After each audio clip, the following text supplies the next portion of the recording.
At 20:17 a.m., Nurse Mara Voss was cleaning blood from an empty trauma bay when the hospital windows began to tremble. At first, she thought it was thunder. Then she heard the unmistakable sound of helicopter rotors. Deep, heavy, getting closer. Every nurse in the emergency department stopped moving. The overhead speaker crackled. Clear the roof. 2 Black Hawks inbound. Possible mass casualty event. Dr. Daniel Reed looked toward the windows. 2 military helicopters here. Mara didn't answer. She simply pulled on a fresh pair of gloves. For 6 months, Mara had been the quiet nurse nobody paid much attention to. She rarely spoke about herself. She never joined conversations about her past. And she always kept her sleeves pulled tightly below her elbows. Some nurses thought she was strange. One resident had even mocked her during a busy shift. Did the army teach you how to carry bedpans? Mara had only smiled. No. They taught me how to keep people alive. Nobody believed her. Until tonight. The first Black Hawk swept over the hospital roof, its searchlight slicing through the darkness. Seconds later, the second helicopter followed. The emergency department exploded into motion. Doors opened. Armed SEALs rushed inside carrying a wounded man between them. He was huge, covered in dirt and blood, with a chest wound that was barely contained by a medical shield. Gunshot wound, a medic shouted.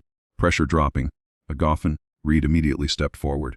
Trauma 1, move. The team rushed into the bay. Then another wounded soldier arrived. Then another. 7 casualties. Mara began counting them automatically. 1, 2, 3, 7. But something felt wrong. The SEALs weren't looking at Dr. Reed. They were looking at her. One operator suddenly stopped. His eyes widened. He stared at Mara as if he had seen a ghost. You, Mara froze. The operator stepped closer. What's your call sign? The room went silent. Dr. Reed gave an awkward laugh. Her call sign? She's a nurse. The SEAL didn't even look at him. His eyes remained fixed on Mara. Mom, what's your call sign? Mara's expression hardened. You have the wrong person. The operator slowly shook his head. No. Then he looked toward his commander. Sir, that's her. Mara's heart began pounding. The wounded SEAL on the table suddenly opened his eyes. His fingers reached toward her. Raven. Mara stopped breathing. The man whispered again. Raven 3. Her face changed. For the first time, the quiet nurse everyone underestimated looked terrified, because nobody in that hospital knew what the name Raven meant. And nobody knew that Mara Voss had spent years making sure they never found out. Then the SEAL whispered the words that shattered her carefully hidden past. We found you.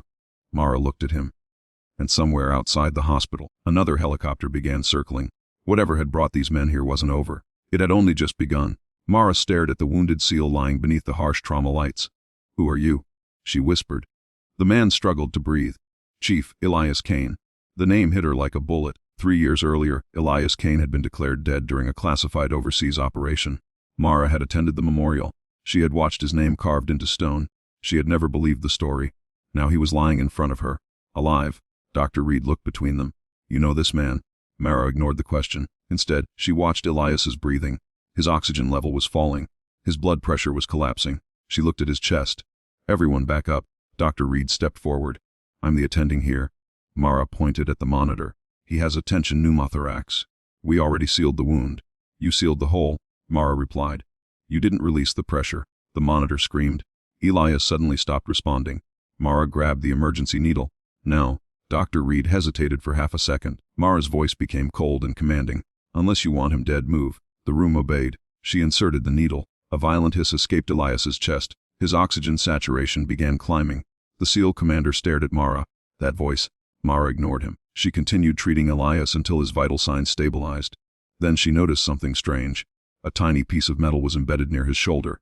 Mara carefully removed it. She examined it under the light. Her expression changed. This isn't shrapnel. The commander stepped closer. What is it? A tracker. Silence filled the room. The commander looked toward his men. We found that device inside a safe house tonight. Mara looked at the 7 wounded SEALs. Then she understood. You weren't attacked. The commander frowned. What? You were tracked. Before anyone could respond, every light in the hospital went out. Emergency generators flickered on.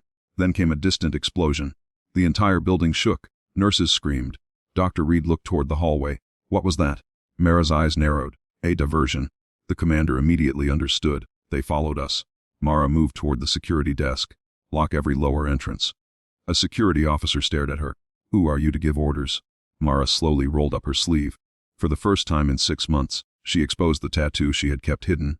A black raven wrapped around a broken compass. The SEAL commander stared at it. His face went pale. Raven. Mara looked at him. Raven 6. Every SEAL in the room immediately straightened. Dr. Reed whispered, You were military. Mara didn't answer. The commander did. Not just military. He looked around the trauma bay. She led us. Then another sound echoed from below. A gunshot. Everyone froze. The commander reached for his weapon. Mara stopped him. Your men are injured. These people are civilians. So what do we do? Mara looked at the hospital map. We make them believe we're trapped. She had spent years hiding who she was. Now for the first time, she was going to use exactly what she had tried so hard to forget. And somewhere inside the hospital, the people hunting the CLs were getting closer. Mara studied the hospital map while another gunshot echoed from somewhere below. They'll expect us to evacuate through the main corridor, she said. So we won't.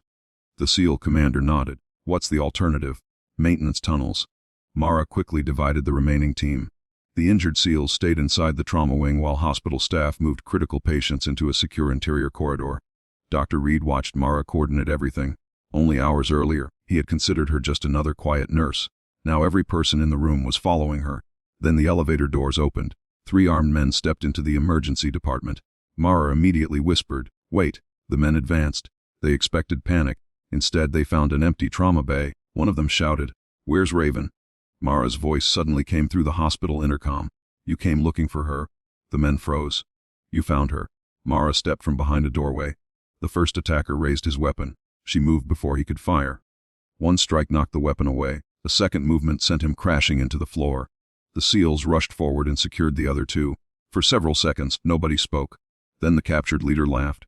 "You think this is over?" Mara stared at him. "What do you want?" "You." The commander's expression darkened. "Why her?" The man smiled. "Because Raven 6 knows what happened." Mara's face went pale. "What happened where?" The man said nothing. Instead, he looked toward Elias. It should never have survived. Mara turned toward the wounded SEAL. Elias slowly opened his eyes. "Mara." She moved closer. "What happened 3 years ago?" Elias looked at the commander. The commander hesitated. Then he pulled a sealed photograph from his vest. Mara opened it. Her hands began shaking. The photograph showed her old SEAL team. She recognized every face. Then she saw one name circled in red.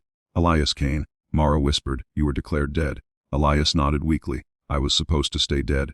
"Why?" "Because someone inside our command betrayed us." The room became silent. The commander finally spoke. "We thought the betrayal ended with the mission." Mara looked at the tracking device on the table. "But it didn't." "No," Elias said. "It followed us here." Mara looked toward the hospital windows. The first light of dawn was beginning to appear. For 6 months, she had hidden her tattoo because she believed hiding Raven meant leaving the war behind. She had been wrong. The war had simply been waiting for her to stop running. The commander approached. "We need you back." Mara looked at the wounded nurses, frightened patients, and exhausted doctors surrounding her. Then she looked at Elias. "I never stopped being Raven." Elias smiled. "We knew." Mara took his hand. For years she had believed her greatest strength was something she needed to hide. But that night, the hospital learned the truth. The quiet nurse they underestimated was the same woman who had once walked into impossible situations and brought people home alive. Dr. Reed lowered his head. "I owe you an apology." Mara smiled softly.